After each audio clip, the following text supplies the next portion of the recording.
Today I thought I would talk about arbs, as in screen thy neighbor on this holiest day. Now, sometimes, you know, neighbors, we just want a little privacy. Sometimes it could be, maybe we don't agree with how our neighbor keeps their landscape. But usually it's just you want a little privacy. So arborvitaes are a great way to create a screen, right? So the downside is on the arbs, it is our #1 selling shrub, and it is also our #1 shrub that we have to replace in warranty because people have a hard time until they get them started. So a few tips about arbs. Mainly, I would say that the reason they die is because of water. They don't get watered. They don't get watered, and sometimes they can get overwatered, but most of the time, they're not getting enough water. This is a shallow-rooted plant. So first of all, when you plant it, they don't like to sit. They don't like to have, as we call, wet feet. So you have to, you need to dig that hole. We always talk about twice the size. The bigger you can make that hole, the better off you are. And then what you'll want to do, a lot of times we'll recommend, you know, you put whatever dirt came out of the hole, you put that back in. In the case of an arb, we want to amend the soil. So this is, you can get whatever, cow manure, we have mushroom compost you can get. This is Land and Sea, which is a gourmet mix, by the way.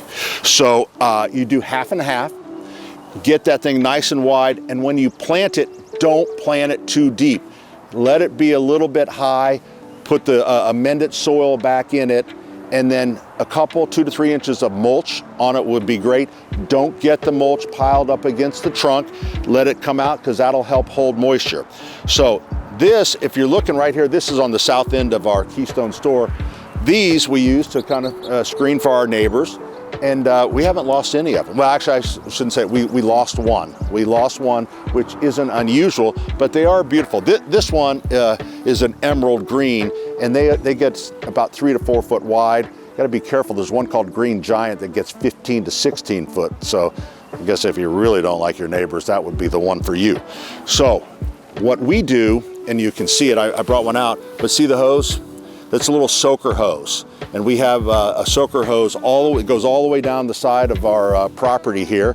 And then when they need water, we just turn it on, and it's a slow drip. So it allows it to soak in. Sometimes when you sit there with a hose and go, okay, I watered it, well, the clay just allows it to sheet off, and the plant's really not getting the nutrients that it needs. So water, water, water, but not too much. About 1 inch a week would be what we would recommend.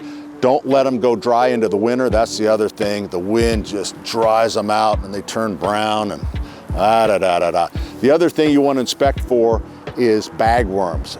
Bagworms get on none. I didn't find any on these. They look, the thing with about a bagworm, it looks like a little pine cone. So everyone goes, oh, it's a little pine cone. Well, that actually has a worm in it, and that worm turns to a larva. So if you do have bagworms, the month of, usually in May, you want to use a systemic killer because that's when it starts feeding on the plant, and that certainly can kill it as well. And be careful, I just like to show the garden weasels because it's so cool, but the shallow roots, don't do a lot of cultivating because you can damage the roots. So there you go.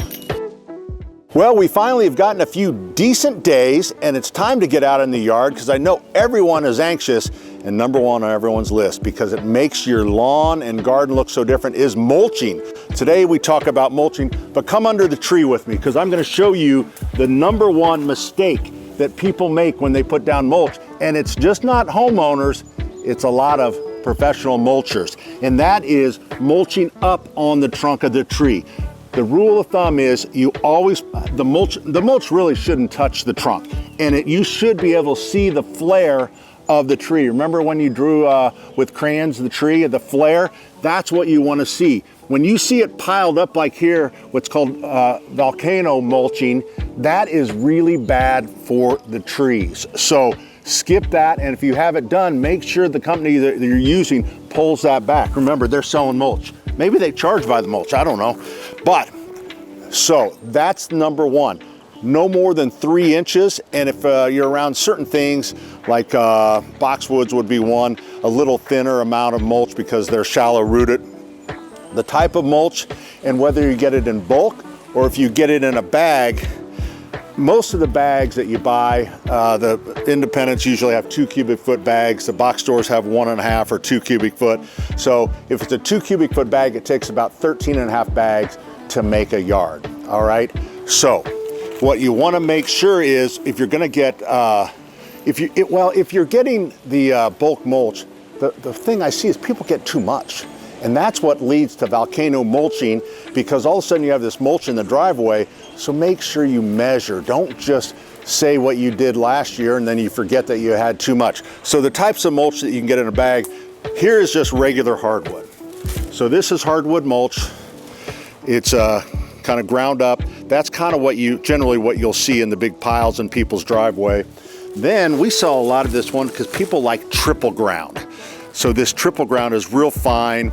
The downside, or I guess the good side, is it disappears because it composts itself. So it wouldn't last as long as normal hardwood mulch. But really the market, as far as bags, this would be number one.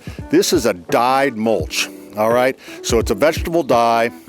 It stays colored, because the frustrating thing to me is when you mulch and then you come back in June and it starts to turn that grayish color. So dyed mulch will stay, it'll hold its color all season long.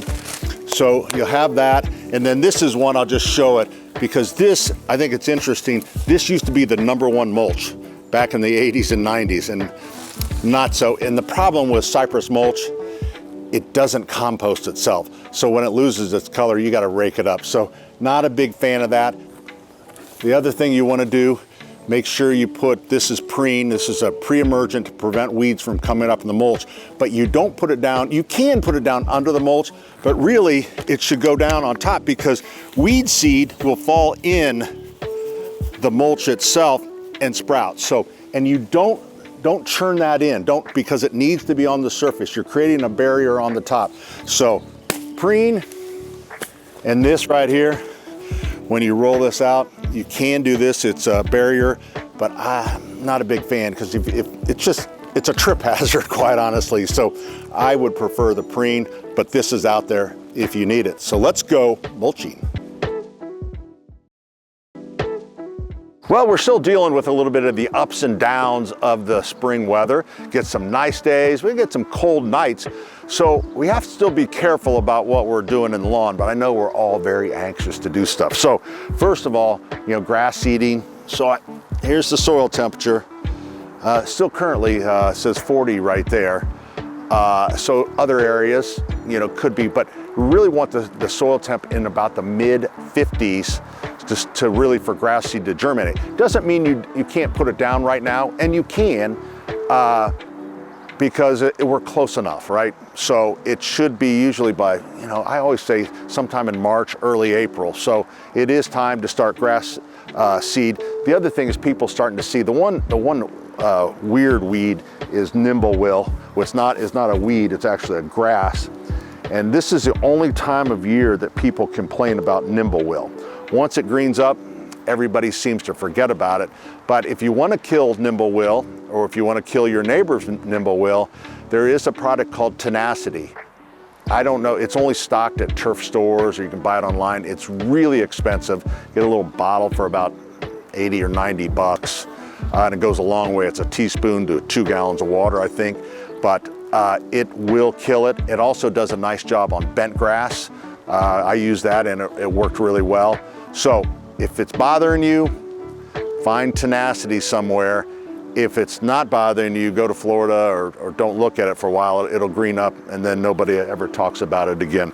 So weed killing though, right now is not a good time. It's still almost early to put down crabgrass control. I would hold off. Yes, I know you're seeing all the companies put it down, but remember, they got a lot of lawns to do, plus they're using different chemicals. If you're doing your own, I would wait minimum about April 15th, I think would be safe. That way you'll have plenty of control as the crabgrass continues to germinate. But rather than putting down, because we were seeing a few weeds, just get some spray and go out and, boom, boom. Hit them individually. It's better for your lawn that you're not spreading weed killer all over it. but it allows you to go back time and time again because there's still tons and tons and tons of weeds that'll continue to come up. And if you go blow it and put weed killer everywhere, which you don't need, so just spot treat. Now, a lot of people like organic gardening, and I get that. The problem, this is actually an organic listed item. The problem, and that we're still waiting for, that I can't find and I haven't seen, is one that is actually selective. All the organics will kill weed and grass. So if you're going to use that on the lawn, you have to be very, very careful just to get it on the weed and not the grass. So I know it'll be, but even if you get a little spot, it'll grow right back. I'm sure of it, all right? So step over here. This is what everyone a lot of times are faced with, is what looks like underneath the trees, you know, bare spots, and it drives people crazy. And they plant grass seed there every year, and that's great. You can do that, and it'll come up, and then about June or so, it'll start to die off, and you blame yourself. And that is because right now, there are no leaves on the trees, so that's getting plenty of sunlight. So whatever makes you happy, but a good thing to do would be to think about mulching that area and putting in some specimen perennials that love shade. So a lot to do in the garden. Well, as we have the ups and downs of the weather in spring, but here we are, we're at the end of March, we got April coming up. Still too soon to do a lot of things, but today I thought, you know, actually we talked about pansies a couple weeks ago, and we had that burst of warm weather that now it's kind of like our suppliers are running out of pansies. So, but there's still other things you can do outside. You can start putting perennials and trees and shrubs. But the other thing is seed starting. Now, a lot of people don't do seed starting, but it's fun with kids. I mean, it's just, I think it's just a fun thing to do. You can plant varieties that you generally can't find in stores. So generally, most of it, but rule of thumb is we try to do 6 weeks before frost-free date. So that would be about April 1st to say June, or I'm sorry, May 15th. There's your 6 weeks so you can put them out. So what I'm saying is, now's the time if you want to do a little seed starting. So what kind of seeds? Well, generally a lot of seeds you put directly into the ground. Certainly beans, carrots, you know, corn if you're planting corn, stuff like that. You can do anything you want. But there's a lot of stuff that goes directly in the ground, and then there's things that are better to be started, and that would be any of the herbs. There's basil, tomatoes certainly, and see the unusual varieties that you can get. Broccoli is probably not a good one right now because it can actually be almost put outside right now. It's one of the earliest. So, but the thing with seed starting to be successful, obviously you can use whatever container you want. You can buy like little fancy ones like these cubes, and these have like a nice, what's nice about this, because they have to stay warm, so this has a nice little cap on it that will take the sun in. You can even buy these, like if you want to go crazy, this is a heat mat that goes underneath. I wonder if you can just use a regular heating pad. Take that away from grandma, might have something right there. So seed starting soil, how is it different? It's almost all a peat base. It's very light. It's got a little bit of fertilizer in it. So that's what you want to use. So for me though, if you want to do bigger things, I kind of like the bigger pots because I would be doing specimen plants like herbs. So rather than starting them right in here, but again, this is a lot of fun for kids. So when you do it, put your seed in, read on the back, it will tell you how deep to plant the seed. Most of them are 1/4 to 1/2 inch. This one, I think the deepest I found was corn, which was about 1 to 1.5 inches. Who knew that, right? So you can press your, make a little indentation to get your seed down in there. You could have your little, you know, your little yardstick. The seeds are so small, and I am not going to attempt on TV to try to grab seeds with my hands. So you get the seeds in there, you'll put several in there, and then once they pop up, don't be tempted to leave them in there. You need to pull out and just get the healthiest one there. But the key is lighting. So even if you take, if inside of a house, you need to get a light down on top of it, because what happens is when those, if they're stretched and it's just sitting by a window, you get tall, spindly plants. So to get that nice, you know, stocky plant, get light right down on top of it, and if you can rig it and just move it up. So again, not rocket science, but it is a lot of fun. Well, here we are. Haven't we found ourselves in a really interesting position after what seemed like cold weather and rain would not end in April. And here we are in the final week. We've had beautiful weather the last few days. The forecast looks really good, you know, for the next few days as well.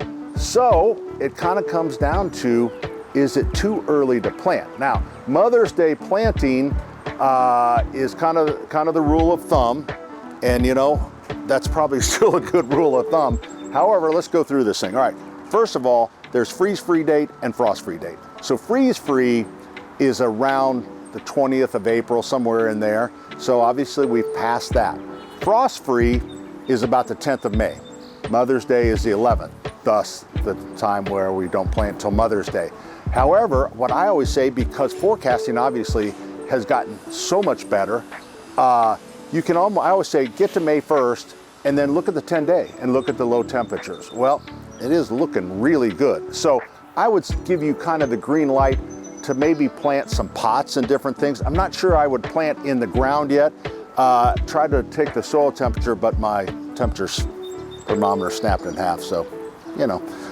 Because the problem is when the ground is slower to warm up, and if you put plants in there, they just sit there and go like this. So they don't really spread their roots until it warms up. So I would think about doing some things in pots, certainly, and you wouldn't have to really pull them in if we would get that frost, because remember, we're past freeze-free. Not that it can't happen, but then it would just be as simple as covering it over. All right, so some of the things that you can plant, there's a few things that are weenies. Like this right here, this is potato vine. Potato vine is a weenie. It just doesn't like any cold weather. So I'd be careful about planting that because it just shrivels up. Usually it'll rebound, but it kind of doesn't, it hurts it a little bit. And then this, callies are really good. A lot of the proven winter stuff is excellent. This lobelia isn't great. It's kind of a prima donna, quite honestly, this plant. If you let it, I mean, you know how when you let things dry out, you water them, they come back? This one just dies, all right? So be careful of what you're planting. So when you do plant, you wanna make sure, I'm gonna pull this out. So that one's not too bad. I think it was this one. I know there was one. You wanna watch the roots, right? You don't want the roots to circle around. So some people do this and they aggressively will pull the roots like that. Those animals. A lot of us, we will like to, let's pull this one, more tickle them, right? We kind of loosen them up here a little bit like that. So you can do either way. Some of our people that do it kind of professionally, they get a little rough with it. So the other thing I wanted to show you too, you know, growers are really starting to be trying to be a little more responsible with the plastic. And Proven Winners is kind of a leader. So this is compostable. You just plant the whole thing. The problem is what they have found, the idea was you just pull these tabs down like that. But kind of what they're finding out is it's kind of stopping the roots. So what they're telling you is just to break it up, put it in the ground, and you can actually compost it. So you got that. One last thing right here, potting soil, get a good potting mix, soilless mix, and then I would get this biotone like this, and then you put a cup of it and mix it in, and that will really get the root growth started. So yes, I think you, with cautions. All right, so if you have any other questions that you'd like me to answer, just go to askpat@wthr.com.